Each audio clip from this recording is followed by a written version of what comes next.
Hey, we're Aaron and Jennifer Smith with Marriage After God, helping you cultivate an extraordinary marriage. and today we're going to give you 7 tips to get out of debt quickly.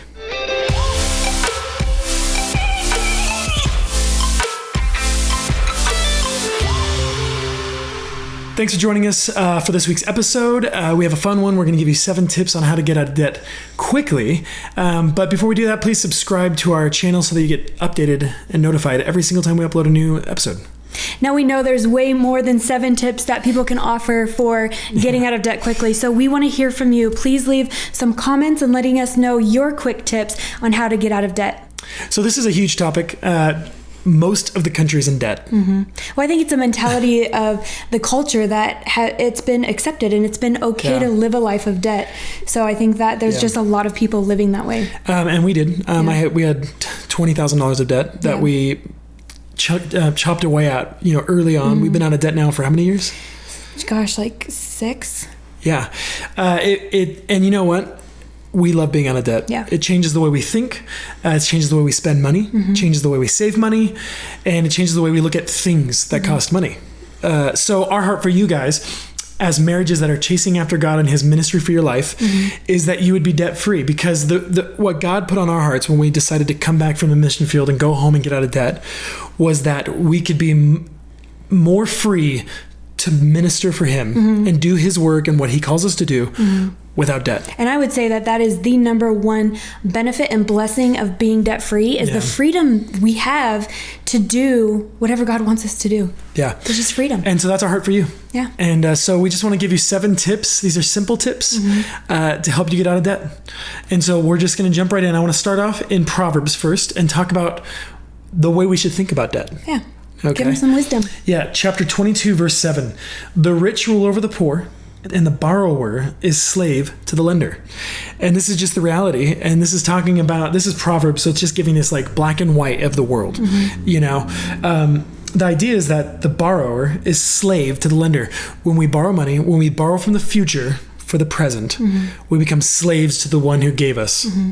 And we don't want to be slaves to anything. Well, we don't even need to explain what that feels like, because if you have any sort of debt, whether it's big or small or whatever different kinds it could be, you know what it feels like. Yeah. Like that slavery, that bondage, that uncomfortable frustration that is surrounded by your finances.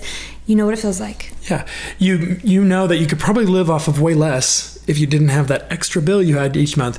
And so that's our heart for you guys, is that we would have this mind, that we would have the mind of the Bible, the mind of the Lord on money and finances. And so we're going to walk through 7 tips, and let's just get right into the first tip. Well, the first one is talk to your spouse about making a plan or a budget on how to get debt free and be in agreement. This was the first fight that we had For months. and it lasted a long time. Yeah. But when it came to this idea of debt, so just to give a little bit of background, the debt that we had was because Aaron went to college to get his BA, and it was a loan that was given to him to finish out that course of college. And you did graduate and everything like that. And it was all my debt. And it was your debt. And so he brought that into the marriage, although it was deferred for the first 2 years. And so we didn't feel it. We didn't feel it. And then it kicked in, and then we felt it, and we were doing mission work, and we were actually in Canada at the time without jobs. And so that was one of the motivating reasons why we decided to move back home to Southern California to work out getting out of this debt. But the whole time being in California, I would say the first year and a half, I wrestled in my heart because I was not in agreement with getting out of debt, even though I didn't want it to be a part of our marriage anymore. I had the wrong perspective, because I saw it all as your debt and your motivation. Not our debt. Exactly. And we were working, minimum wage jobs, putting everything we had towards it. And I was frustrated. I wanted things. I wanted experiences. Yeah, all of our friends had houses. I was doing that comparison thing. Cookware and it was dishes. really hard. Yeah, we had another wife's house, and she'd pull out a coffee maker, and I'm like, we can't make coffee. Yeah, we don't even have an apartment and you yet. Drink coffee. Yeah, I know. I didn't even care. So my point here is this: be in agreement. Recognize that you guys are one. Like, it doesn't matter whose debt it is. Tackle it together, because I realized once I changed my heart on this, God changed my heart on this, that we were actually more efficient in getting out of debt, working together as a team, than we ever were when we were butting heads about it. Well, and if you think about it, this is probably what keeps most people in debt. Yeah. There's lots of factors, but not being on the same page. Let's say I want to get out of debt and I want to pay a bill, and you're like, no, I want to go buy this thing. It's not going to the bill, right? Or it's a fight, or a little less is going to go to it. But being on the same page, coming up with a budget and sticking to the budget, and then coming up with a plan on like, well, out of every extra dollar we get, we're going to give this much to the debt. Yeah. And knowing that happens, because what happens is the moment the time comes and you have a big chunk to give, because you had decided already, like every extra dollar, like let's say you have an extra $500 and you're like, wow, we could go get that barbecue that I've always wanted. And you're like, babe, remember we said we're not going to do this, we're going to do this. And then I'm like, oh, you're right. Keep each other accountable. Or that $250 extra comes in and you're like, oh, I wanted to go get that, some clothes or a new pair of shoes. And I'm like, babe, remember. So instead of it just being like pick and choose when we do it, we know together. So that's tip 1. And I have an extra tip on top of that. If you guys aren't on the same page for any reason, or your perspectives are a little bit not jiving together, pray for one another. Be willing to at least start there, because I feel like you praying for my heart really helped me to submit that to the Lord. And I just really want to encourage you guys that being in agreement on something this major in marriage, it's just really important. So start there. Start with prayer. Yeah. And so tip number 2 is stop using credit cards and stop accruing debt. Yeah. Stop accumulating. Like, so you have this much debt, and every week or month you add a little bit more debt to it, right?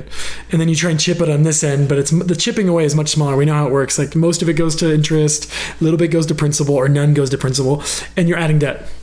There will always be reasons to justify debt. There'll always be another credit card coming out that has really low interest rate, or you guys need a car and you have to go get that one that comes with a loan. So you have to start making choices that are going to hurt a little bit, which is telling your flesh no, telling each other no, telling each other, remind each other about the plan. Yeah. Well, what needs to happen is a retraining of our money, because if we're used to debt, then getting out of debt, it's like I'm going on a diet. Yeah. It hurts. I'm hungry. Yeah. Like we need that thing. So you just, again, being on the same page, like we said in tip 1, tip 2, just stop getting into debt. Yeah. Like just let it stop, because it won't grow unless you don't pay it, and then you'll get interest, but don't add to it. Yeah. Okay. I have one more tip on top of this tip. I know I keep doing this. Additional tips. And this one goes more speaking towards honesty. If you feel the need to use debt to try and pay off debt, like doing that whole vicious cycle of playing catch up, you need to stop. And if that means that you need to be honest with your community and the people that you're fellowshipping with, and letting them know I'm in a really hard spot, so that they can provide you groceries that week, or they can encourage you. Encourage you, or be praying for you, or giving you tips and advice. You have to be able to let people in like that. And I know finances is a sticky thing, because not everybody wants to talk about that. But if we can be honest with the community that surrounds us, at least it gives them an opportunity to be the body of Christ and provide things for us that maybe we can't be provided for based off of our income at this moment. Yeah, if you truly need it. Yeah. That's because you want to be able to be content, and we'll talk about that later. Yeah. But so tip number 3 is sell extra stuff. Yeah. we got out of debt in a year and a half, and we almost didn't own anything.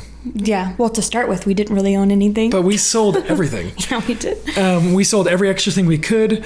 Anything that we had that was of value, for the most part, we sold it. Because you know what? To us, when we got from step 1, we got on the same page, and we said how much more valuable it would be to be debt free than would it be to hold on to these things that aren't going to heaven with us, that don't mean anything, that it doesn't mean sell things that you absolutely need. No, just take an inventory around your house, go take a walk, and everyone has extra stuff. Everyone's got pockets and places and storage bins full of things. We actually were just talking about this. There's another storage facility being built right down the street from our house, and it's like 3 or 4 stories. It's massive, and you're calculating, you're like, okay, I think there's going to be like 400 storage containers in there. And I was thinking, who in their right mind is going to put all that stuff in storage? But it happens. Because it's my stuff. Okay, but I'm going to put it somewhere. I'm going to pay. People do it all the time. Different circumstances, whatever. I get it.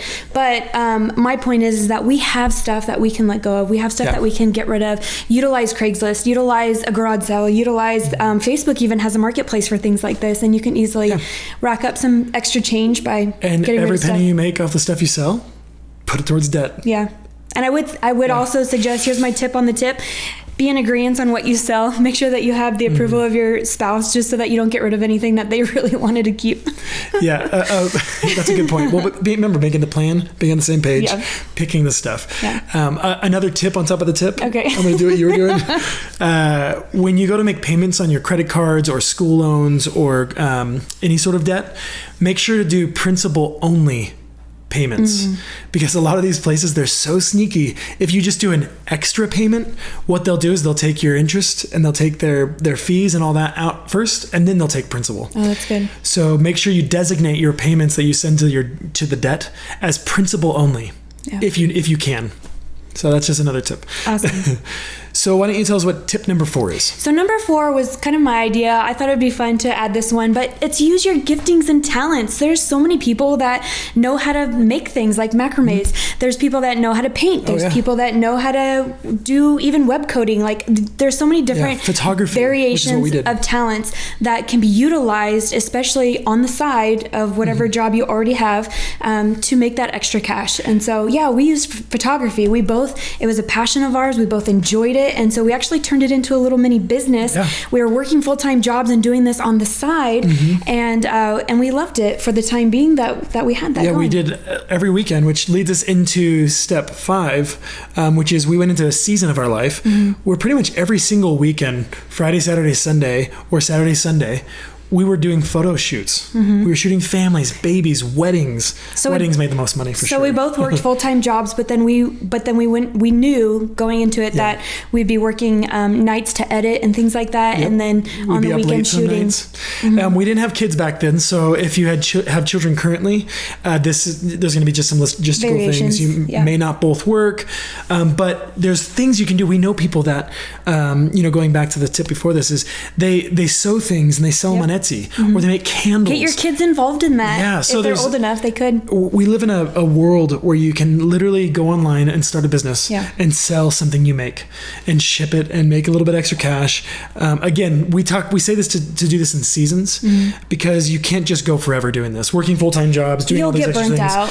So communicating. Yeah, I would really say communicate, because you want to set that expectation so that your spouse knows, oh, my husband's not going to be gone all the time, or my wife or I are not going to be so busy that we can't do anything else. So set that expectation ahead of time and say, look, we're going to do this for 3 months. So for 3 months, we're going to, hunker down and we're going to be tight with our schedule. But then after that, we'll loosen up again. And I think going in and out more realistically, it'll probably be like 12-month stints. Like, hey, for the next year, we're going to be working harder. Yeah. But in those seasons of like, man, this is hard, you can communicate and be like, hey, remember, like, just for this year, we're on the same page. And then when things get hard, remind each other of the plan. So that's actually how we got out of debt. The fastest was all the side work we did. All the side business, using our giftings and talents. Okay, so number 6. This is a hard one for Americans. Most people. Yeah, Americans specifically. It's be content. Be content with what you have. The reason we are a debt society and it's because we're not content. I don't have enough. I need that extra thing. I need a third car. I need that toy. I need that. We need a bigger home. We justify everything on the basis of need. And I think sometimes if we just reevaluate that, we can tell our hearts, it's not a need.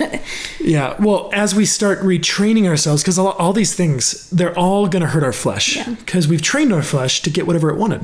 That's what we use the debt for. To just like, well, I need that, and boom, we're in debt again. And so it's going to hurt, but it's good because we're retraining the way we think about these things. We actually realize that how little we actually need. And how much wants we have in comparison. But being content.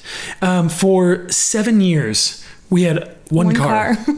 We both had jobs. It doesn't mean it wasn't hard or that it wasn't inconvenient, because there were times Tons of times. I rode a bike for 3 years. Hey, but that was good for your health. It was great for my health, but I rode a bike every day for like 3 years going to my job. And there was times where, we'd have conflicting schedules where I'd want to do something at the same time he would, and unless I couldn't get a ride, or you couldn't get a ride, it just gets a little difficult. But here's the thing, you guys, we saved so much money not having a second car payment, not having that extra debt as a part of our marriage. And to be honest, we didn't get a second car until a couple years ago Yeah. when we absolutely needed it because we had another baby. Yeah. And we wouldn't all fit in the car we had. Yeah. So it was 10 years of marriage with one car. One car.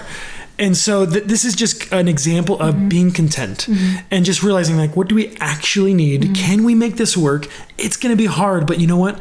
The fruit on the other end of this, the freedom you'll have financially and just in your spirit of knowing you don't owe anyone any money. Yeah. The decisions you can make, the places you can go, the things you could build in your life just get larger and larger. And so that's our heart for you. And I want you to bring up the last one. And this is a super hard one, but we believe in it wholeheartedly. Yeah, the last one is be generous, which I know sounds contradictory. Contradictory. When you're trying to plan out a budget and you're trying to get out of debt and you feel so tight and you feel like you already have nothing, which your heart can easily convince you of, and then someone else comes along with a need. We want to encourage you guys to be generous, to find a way to help support them, because we found that yes, it hurts, and yes, it's hard, but God has used that generosity from us in gigantic ways that we could never have imagined or fathomed, to bless someone else. And we truly believe that the generosity stimulates not only growth in our hearts. It's a spiritual discipline. It really is. And that was super hard for you too. I don't know why it was easier for me, because that doesn't seem like it would be. Aaron's really easy going about just giving stuff away and handing over large amounts of money, where to me it was more like, hold on a second, we need to rethink this. Yeah. I always put up a fight, but over the years I really learned how to be more generous. And you're right, it is a spiritual discipline. I think it's a way of being. I think it's a perspective that your heart can have. Yeah. And we want to encourage you guys to be generous people, because when we're generous, we don't have such a tight hold on our finances. Yeah, it goes from this to this. You can hold it loosely, and what you do is you're not just holding it loosely so the wind can come and drag it. You're holding it loosely up to the Father and saying, you can have our finances and you can be in control, so that when He randomly brings someone by that needs help, you're ready and willing to give it. Yeah, and a secondary tip on top of this, the way we did this is we opened up several different bank accounts, which are free. Oftentimes. It helped us organize our finances. So we had our bills account, which was every penny that we owed to bills. That was debt and everything. And then we had a savings account, which almost never had any money in it. And then we had a tithe account, which was our giving. It doesn't have to be 10%. The idea is that we have a willing and cheerful heart in the giving. And then we had our allowance account, which never had any money in it during this time. it always dropped to negative, and we'd have to find a way, what could we put in there? And then God would come through and give us extra money in our paycheck. What we would do is whenever we got money, we split it up based off of what we've decided in our planning session. We said, hey, first of all, bills, and then our giving, and whatever percent that's going to be, and then whatever's left is ours, which was never anything. Yeah. But now it is. And you know what? The habit that we started then, we still do. And you know what? The numbers are different, right? And so if we always tell ourselves like, oh, we'll give when we have more. But you know what the Bible says? It's better to give when you have less. And the idea is that you're giving from your poverty. Jesus talks about the woman who gave her last mite. And it says, no, she gave more than the man that gave $100 because she gave out of her poverty. And so the idea is, again, don't go into debt and don't make it to where you can't feed your family. But if you say, Lord, teach us how to be generous. Teach us how to give. And if it's $1, every single time you get paid, you're like, we're going to put $1 in our giving account. And we have a debit card. We called it our giving card, and we don't touch it. It's not ours. It doesn't go to our bills. It doesn't go to our pocket. We don't use it on ourselves. We say, Lord, you show us who needs this today. You'll be so surprised. And you know what? God wants our hearts. It's not about the amount of money. It's about the heart. Yeah. And so we believe that this is what changed us the most. Yeah. It wasn't just getting out of debt. It was while getting out of debt, taking from what we had left and then giving that also. And getting into the habit of that and allowing the Lord to teach us. And you know what? It's another level of saying to our flesh, no. We're going to do something for the Lord and not for ourselves. And you know what? God blessed us, and He's taken care of us. We've never been without a meal.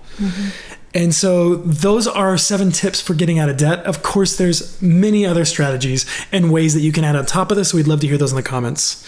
Look, we know that finances can be one of the number one contender of contentions in marriage. And so we just hope that this was an encouragement to you to say, hey, where are we at financially? And let's get on the same page. We want to encourage you guys with this message today. And we also want you to know that there's resources out there. If you go to daveramsey.com or look up Financial Peace University, and they have some really great resources on how to walk you through getting out of debt. And so if you just need that extra little help, that could be a really great resource for you. As always, we just want to thank you for joining us this week, and we'll see you next time. Did you enjoy today's show? Find many more encouraging stories and resources at marriageaftergod.com, and let us help you cultivate an extraordinary marriage.